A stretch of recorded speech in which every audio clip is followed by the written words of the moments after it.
میں ڈاکٹر سید محمد الیاس، ہماری کلینک ہے فیڈرل وی ایریا میں، صبح 11 بجے سے 2:30 بجے تک۔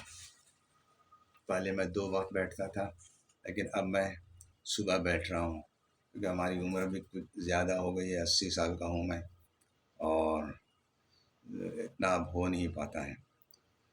میں اپنے مریضوں سے بہت زیادہ مطمئن ہوں، مریض میرا بھی بہت خیال کرتے ہیں، میں ان کا کرتا ہوں۔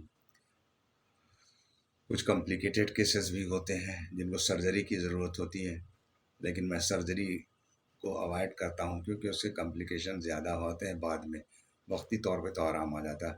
وہ ان مریضوں کو میں طبیبہ گل نسرین آغا کے پاس بھیجتا ہوں، اور اللہ کے فضل سے ان کے ہاتھ میں اللہ نے شفا بھی دیا ہے، اور وہ سارے شفا یاب ہو گئے ہیں، اور آتے ہیں ہمارے پاس بہت ہی خوش رہتے ہیں۔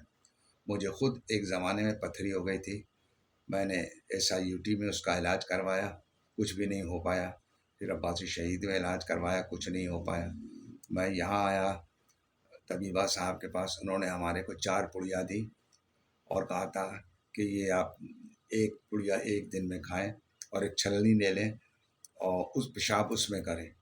تو میں نے 1 دن کھائی وہ پڑیا، دوسرے دن میں کھائی تو میں نماز پڑھ رہا تھا، ظہر کی نماز پڑھ، مجھے یاد اچھی طرح سے۔ تو جب نماز پڑھ رہا تھا اس وقت مجھے بہت شدید نیچے کی طرف تکلیف ہوئی، میں نے وہ چھلنی رکھا، اس میں پیشاب کیا، وہ پتھر نکل آیا، خون کے چند قطرے ٹپکے، اور اس کے بعد میں نے گھبراہٹ میں طبیبہ صاحب کو فون کیا، انہوں نے کہا کہ مبارک ہو، اچھی بات ہے، اور پھر انہوں نے کہا کہ آپ ناریل کا پانی پئیں، اور ایک اور چیز بتائی تھی میرے ذہن میں نہیں ابھی۔ تو اس طرح سے میں چاہوں گا کہ آپ لوگوں کو بھی خدا نہ کرے اگر کوئی تکلیف ہو تو ان سے رجوع ضرور کریں قبل اس کے کہ آپ آپریشن کے لیے جائیں۔ بس اللہ حافظ، السلام علیکم۔